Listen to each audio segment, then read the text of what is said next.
so much for that. My name is Nancy Loudon-Norman. I'm co-executive director along with my colleague Jim Frost, and I'd like to welcome you all here tonight.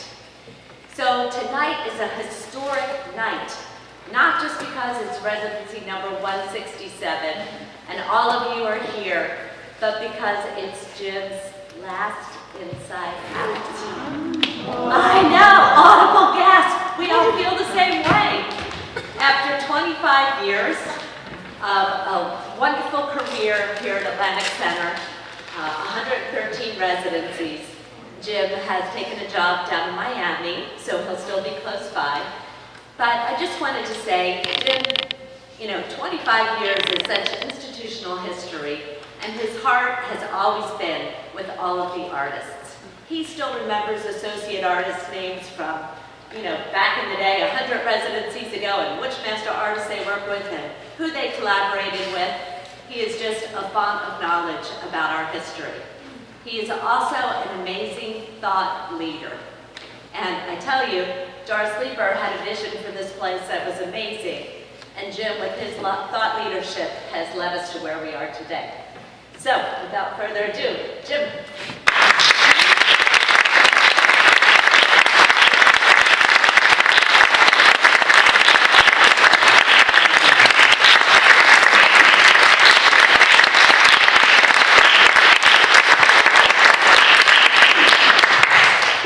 This should be a tough one for me. Thank you, Nancy. That was really kind.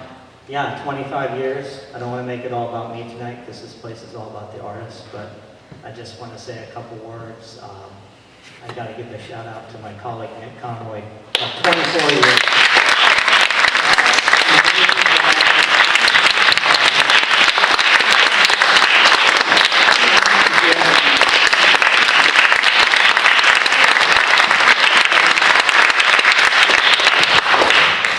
When I started here, I was just 22 years old or 21 years old, and I was here for 3 or 6 months on my own, finding my way around Atlantic Center, and then Nick showed up as the program director about 6 months into my tenure, and really became a mentor to me and a brother in the arts. That's how I consider him. He's just an amazing guy. I'm going to miss Nick a lot. Of course, I'll miss my colleague Nancy of 22 years almost. So we've had a long working relationship together, and it's been an incredible journey for me personally and professionally. This organization, there's no other one like it in the world. As Doug McGinnis will tell you, it's a cultural and artistic heritage site, and world heritage site, we like to say. And the mission, the mission of this place is incredible. The artists it brings, the chance for emerging artists to work with amazing master artists in a safe, communal, happy, beautiful environment where the artists are really given the freedom and the trust to do whatever they want, whenever they want. We turn the keys to the facility over them, typically on night one, after just meeting them about an hour. We give them the code and we say, we'll see you later. And it's an amazing organization that will do something like that and put the trust in the artists. And that's, for me, one of the things I loved about working here and will always love about the experience here at Atlantic Center. And luckily I'll just be in state, so hopefully I'll be coming up here for the odd Inside Out and the occasional special event. But it's really been a joy to work here, and I can't say enough about how amazing this organization is, and how amazing the staff is, how amazing the community is that supports it, and of course the Board of Trustees and the National Council that guide the direction of this great organization. Without all those players and people moving in concert and in conjunction with each other, this organization would not be as amazing as it is today, and we wouldn't be at Residency 167. So I think we all deserve a round of applause for supporting Atlantic Center for the Arts and this amazing work we do. So thank you very much.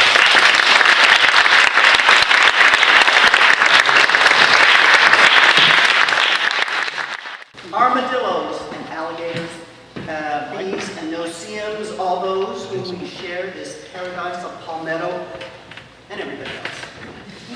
This is the third time that I've taught at ACA, and this has been my most challenging and most rewarding session. I'd like to thank the Atlantic Center of the Arts for its always wonderful welcome, Jim Frost especially, and its superlative implementation of all things conducive to work and play. It was an intense 3 weeks. Thanks also to Nick for smoothing everything out and making everything bloom. Now I'm delighted to present to you a sampling from our labors in the poetry residency.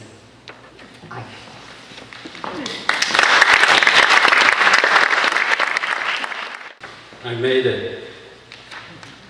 I hope that applause was for Terese, not for mine. Standing up and getting up here. Good evening. When I realized that I may be representing our group here first, I got very scared. The piece I had selected to read underwent 2 revisions this afternoon. I'm still not happy. And being in this workshop, I realized that the poem is never finished. And the poem was about a very depressing family situation, and then I thought, no, I don't want to do that. So I wrote a quick poem at the last minute, with apologies. At least this is from the heart. So I share it with you this evening. It's called A Poet's Prayer. Oh, hear me, Apollo. My burden is heavy. Wordplay is the game. May right words come on paper. Give us today alliteration. Give us allusion, caesura, assonance, couplet, enjambment, and even consonants. Endow me with apostrophe, hyperbole, and rhyme. Send me a metaphor, intense and sublime. Now Auden, now Larkin, now Bronte and Milton, on Kipling, on Shelley, on Byron and Lowell. To my cerebral cortex, to the tip of my tongue, send me bright, clever phrases that have never been sung. Amen.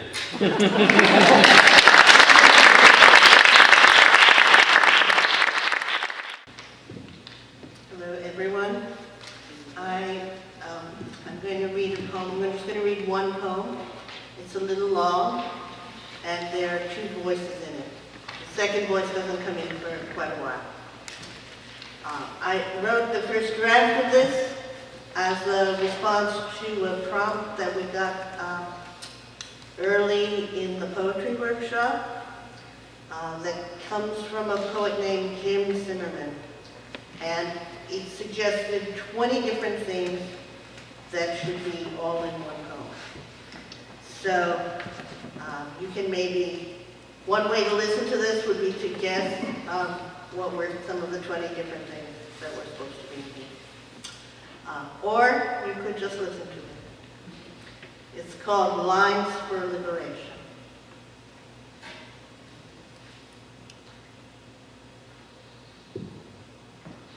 Moses ended up 5 miles from the beach, but he couldn't get there. The brine stench of kelp, sting of poison jello, superating crash of ocean's operating room, the bodies washed up, laid up, rags wrung out. He couldn't taste the oysters' blue metal slaps and tussles, and anyway, they were forbidden. Why was every fun thing, every perversion, the lolloping of the living down the gullet forbidden? So pondered Moses at Brighton Beach, but actually 5 miles from Brighton Beach. The F train had stopped running, and anyway, it was his fate to eat manna, toting the damned commandments, arriving always too late as one of the flock cursed his father or mother, or stomped on the ground crying, "Manna, manna, manna, what does it take to get a decent pot roast? Or some Gahakta labor, or even a fucking dill pickle in this place? Fuck you, God."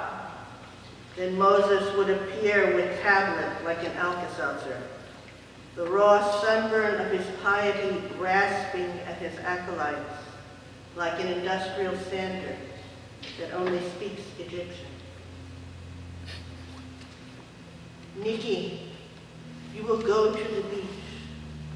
Your hair will be wakame, which is spinach of the sea. Your disciples will throw off their flip-flops, careen in the sand. Let my people go, you will say to the Pharaoh. And he will reply, I have already opened the gates. There's Moses now. He's living in Coney Island. He actually preferred not to enter the promised land. If a land makes promises, how can we know it will keep them? Under promise, over deliver. That is my motto, says Moses to whomever will listen. He long ago put down the tablets. They crumbled, one commandment after another, surf's lap predictably rubbing away the one about no other gods before me. The lust one broke an ice cream cone crashing vanilla first, when a beauty in a bikini, tied off shirt, only making more alluring what it covered, strode by in the wake of the sandpipers. Was it murder or theft that found itself sucked down into the mucus vortex of a razor clan? The honor of parents smushed in baby poo, green as goose shit. No matter. Maimonides said you could write everything that matters standing on one foot. That which you do not wish for yourself, do not do to others. With a good editor, Maimonides could have written it on the head of a pin. But perhaps the angels were already clustered there, dancing, waiting to be counted. Nikki, you will go to the beach. You will see Mr. Moses on the boardwalk staring, eyes on the wonder wheel, itself like a giant eye, mandala in the sky, its struts and sprockets turning as the silhouettes of its passengers swing in tiny buckets.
Today is also a historic occasion because it is the 29th anniversary of Pollo Tropical.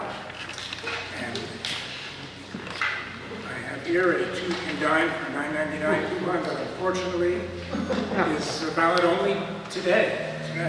I can't use it, so if anyone would like it, see me before you leave. Just a couple of poems about a New Smyrna Beach poem that I didn't know I would acquire. One year, one of these years. One year, one of these years, having learned enough to smile at other people's children, looking forward, I feel myself old, too old. And I won't come down, not to visit, despite the warmth, despite the weather, the sea, and the centuries resting beneath the roads, and the dolphins comfortable in the intracoastal. I'll have thought of them weaving for far too many years, and may at last have come to understand that they, I mean the dolphins, were okay with that. Complacent. Or perhaps they just felt justified by whatever verb I happened to use. I mean, they didn't seem to mind at all. As long as the tides flowed warm, but not much longer, our lives as long as the water was warm.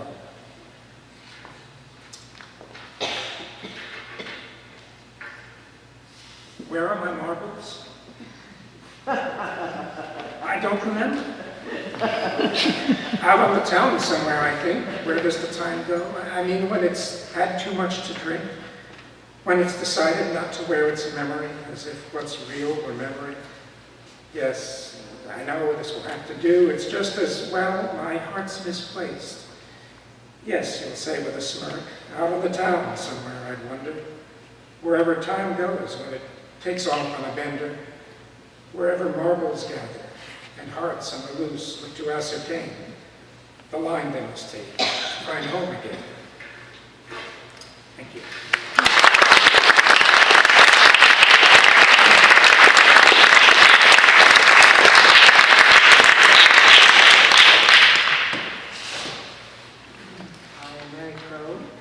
I'm going to read a poem that I wrote here, and it has a reference in it to a recent news story about a Roman theater that was discovered under the Western Wall, or the Wailing Wall as it's also called, in the ancient city of Jerusalem, which is, some of you know, you travelers know, is a labyrinth of narrow walkways, a walled city, an old city divided into sectors, and also, as the poem recounts, into layers. Because, here's the title, because everything disappears repeatedly. Like time, like history, like stone blocks that topple the Roman theater, crushed under the Western Wall. The papers say it was lost, but archaeologists digging for the second temple exposed unfinished steps leading to the stage, remains left after the Romans pulled down the second temple, and deeper under it the first. Lies, beloved, your palm print erased. Maze of the old city, I wander at dusk, at noon and at dawn, over the Armenian sector, Arab, the Christian, the Jewish. Who held this land before everyone else? I write to you, don't forget me. Police ban men under 50 from praying at the wall, the old city's holiest site. There's a man in the house. He writes at nightfall, letters that jab deeper, while he whispers from 1,000 mouths. Is there always a trace? Is it always a gift, that erasure? The Buddhist statues blown up,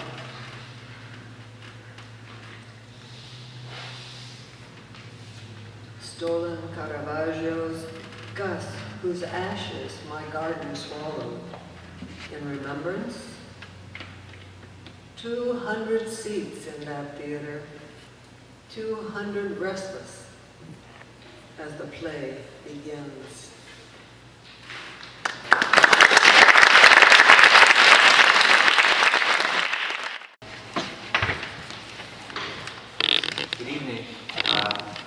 First off, I'd like to say thank you to all the incredible beings that populate Atlantic Center for the Arts and make it as wonderful as it is. I was trying to decide what I would be most thankful for. I picked three. The first one's very selfish. If you do what I do, which as some of you may know, I'm an improviser, you're someplace different every night almost. For me to be in one place for 3 nights in a row is very rare. To be able to be somewhere for 3 weeks is just, it's just an incredible experience. So, thank you. The second thing is I love the emphasis on process that happens here. It's not about the destination, it's about the journey. And that is the quintessential definition of improvised music. It's about the journey. So, thank you. And finally, thank you for the wonderful people I got to work with every day. To make music with the same people every 21 days in a row, whatever, I'm not really sure the number, is incredibly special in itself. But to have this particular group has proven to be beyond awesome. So we've been working at the intersection of scores and improvisation. We're going to start tonight with Carlos Snaider's piece entitled Sacred Scarab. And I typed it, Divine Scarab, I'm sorry. And we've already heard Arnold, fantastic trumpet player. We've heard Tom, unbelievable talent. This is Max Hyde-Perry, a wonderful bassist. And this is Rebecca. No, back to at least a triple threat. She does a lot of things very well. So, once again, thank you.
can hear me. Well, you can all hear me, right? No. Okay, can you hear me now? Like a commercial. This is a poem that developed from a writing exercise we did last Tuesday morning. Uncharted. What lies coiled like a black hole consuming stars? And do stars know they're being swallowed as if they're pulled like swimmers into a riptide? They say plants feel pain when you snap each stem, that music can make them grow and flower. What song could thread into your veins, enter the membranes of every cell? I don't know the laws of the universe, or understand the undulations of sound, or how a snake crossing my path can be at once both beautiful and terrible. How the ocean's deepest water is mysterious as bacteria colonizing our bodies. I don't know the chemistry that flows inside us. What tiny life form is singing a siren song to you? Let us run aground, shelter wherever we can, scurrying like hermit crabs before the tide returns.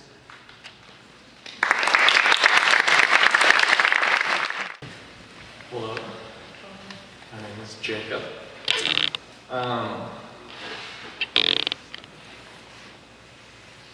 As was said in the beginning, this idea of coming here and having keys handed over, that's true, and it is really nice because my favorite thing about coming here and meeting other artists is that there aren't any rules, and whatever I thought was a horizon or a limitation, as soon as I start talking to somebody else, it gets destroyed. And I had that happen here, and I really liked that. I feel like my mind is somewhere where my craft or me writing poetry hasn't caught up yet. And it's gonna take me months to sift through new things that have been mentioned to me from other people or articles read or poems read. And then I gotta catch up with that. And I really love that feeling, like I have to chase something. So it's really nice, and I appreciate that. Coming here. This is kind of similar to that. This was also off of an assignment that we had in class where we take a line from a poem that we like and then we use that line as the end words for our poem. And I really liked it. One of the things that happened is that I found that it's a really frustrating assignment because if you pick something that you like, you can never get away from going back to that voice or the tone of that poem because you picked it because you love it. And so it's with you when you're writing, no matter how hard you try to get away from it. So here's my poem, and I'm not going to tell you anything about where I got my lines from because I want to take credit for it.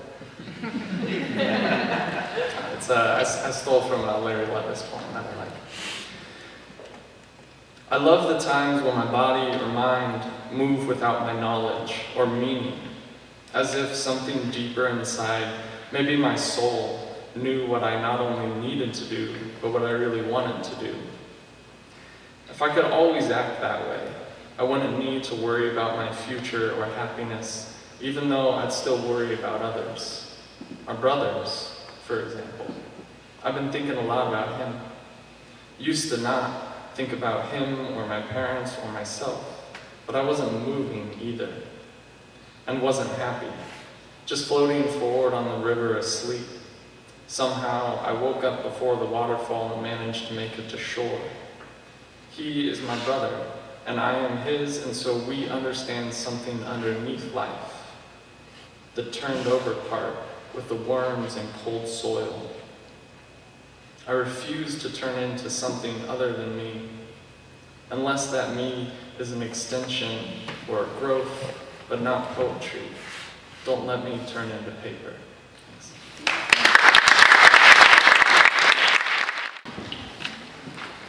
I am Steve,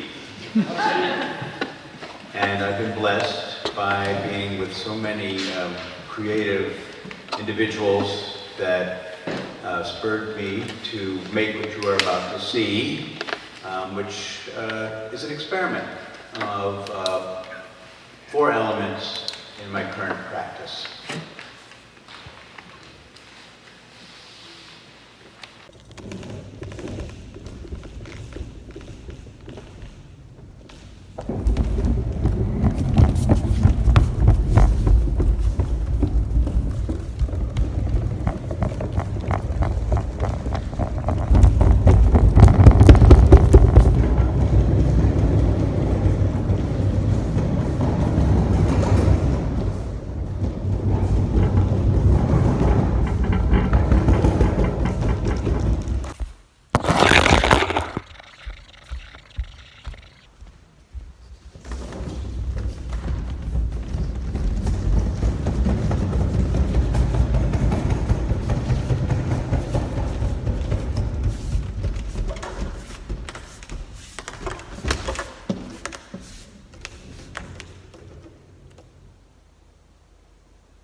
I'm with the poets.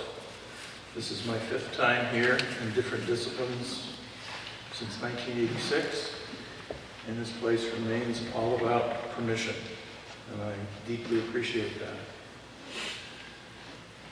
I have 4 short poems, 2 of which were written here, 2 others hopefully made better here. Heard at my father-in-law's grave, like a spoon screeching through the dregs in a china bowl, his most recent ex-wife intones, "You'll be mourned as little as you loved." Then how his jaundiced skin ooze mingled with his blood seep to soil the sheets, and beautifully matched the peach-hued salon nails with which she gripped his bed rail. This is called The Caves. My boyhood treks through the dark, undulating tunnels led me into long-lost underground chapels that put to rest my search for existential certainties. I recall forcing my ribcage through the tiny, crooked gaps between giant boulders to stumble through the deep caves, where the abundant auroch and bison herds were drawn more than 20,000 years ago. They were painted so that, we suppose, the few puny stick figures holding spears could symbolically thank the huge and dangerous beasts for their willingness to sacrifice themselves and be apologized to before being killed when the real action moved above ground. I patted the spit-painted outlines of life-sized human hands that leaped out from the walls as if they could pass the ways of the hunt to me.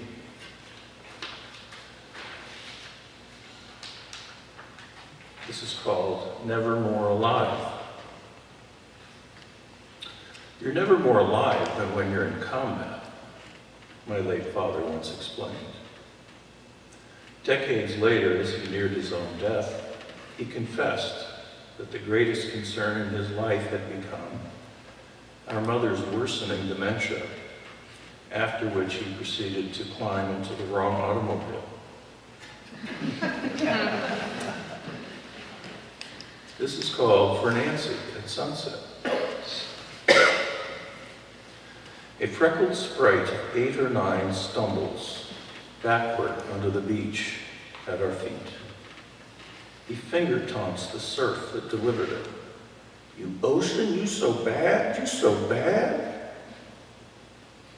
A wetsuit god, underarms his board, high-stepping ashore between us. His free hand squeezes the last wave from his wet, stringy hair. The sky fading to red. I slide my hand into yours, hoping to enchant the rest of you. Thank you.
Ready on the firing line.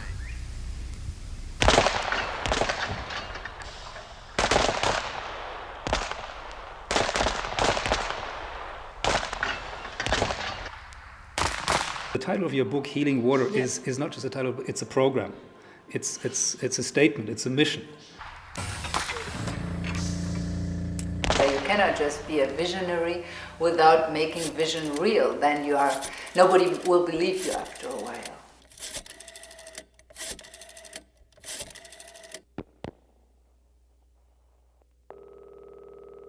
I love photography. I looked in that viewfinder, it was and my whole world was a drama in the viewfinder. You know, you're going around and around in circles sometimes, searching for what you're looking for, color and blur and light and all that is swirling around when you're working. Yeah! And die for Texas. And those who want to leave, like, whatever you call people who want to leave, skedaddle now.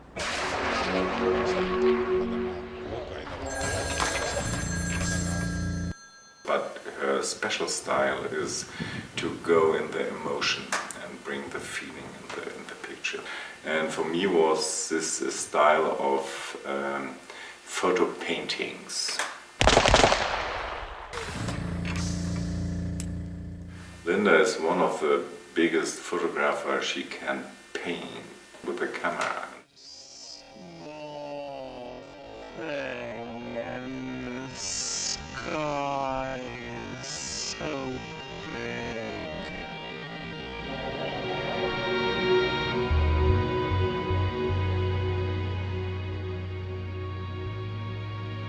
Because she had to fight for life, and so life had to be something strong, passionate, and she always put all her passion.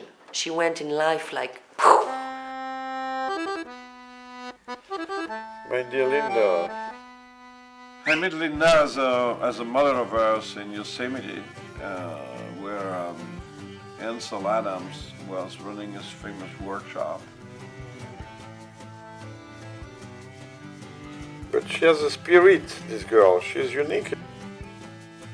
what she's doing. This is unique. It doesn't look like anybody else. And very sensual. Very also, she has a great sense of sexuality and so on, you know, which is sometimes taboo, and she doesn't care.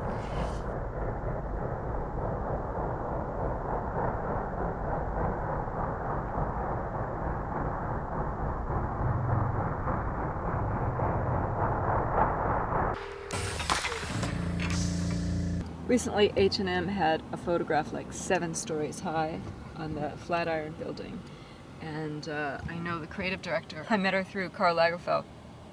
And I walked by that photo and I went, any photographer would love this photo, you know, like the biggest photo in the world.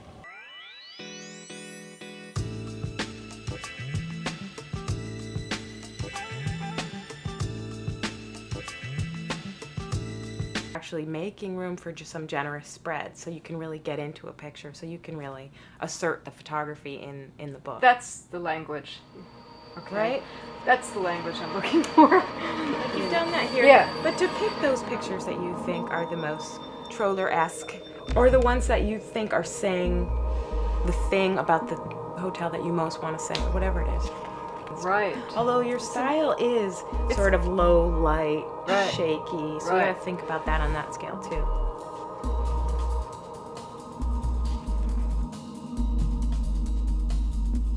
You know, to do a book here, you can't shoot it in 10 days.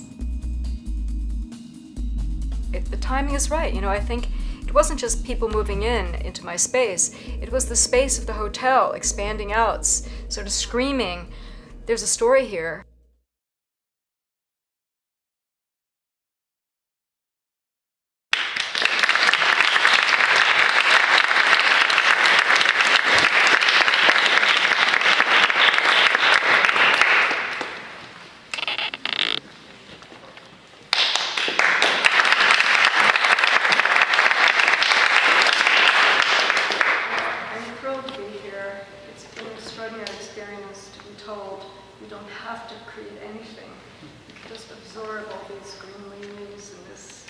Wonderful friendships, but just being told that we all want to create, and that's why we're here. I want to thank Nick so much for inviting me, and I want to thank Nancy and Jim and Ivan, shout out, for helping us, taught me a few tricks. He is a wonderful photographer as well. And I'm going to invite now my students up. Can you come up? We, as photographers, there's sometimes a chance that you're going to really bond because we all have cameras and we're hunters and farmers. They taught me a word I didn't know. So I would like each one of you to say hello, and then we're going to take you to the studio. So this is... Hi, I'm Becky Flanders. I live in Tampa. Hi, I'm Savannah Bailey. I live from New York. Hey, I'm Tanner Messer, and I'm from Greensboro, North Carolina. Hi, everyone. I'm Andrew Wajanski. I'm in a swamp just north of us in Washington, D.C. Hi, I'm Zane McFly, and I'm living right here in New Smyrna Beach. Hi, I'm Giana Gonzalez. I'm from Panama, and I'm based out of Brooklyn. So we have a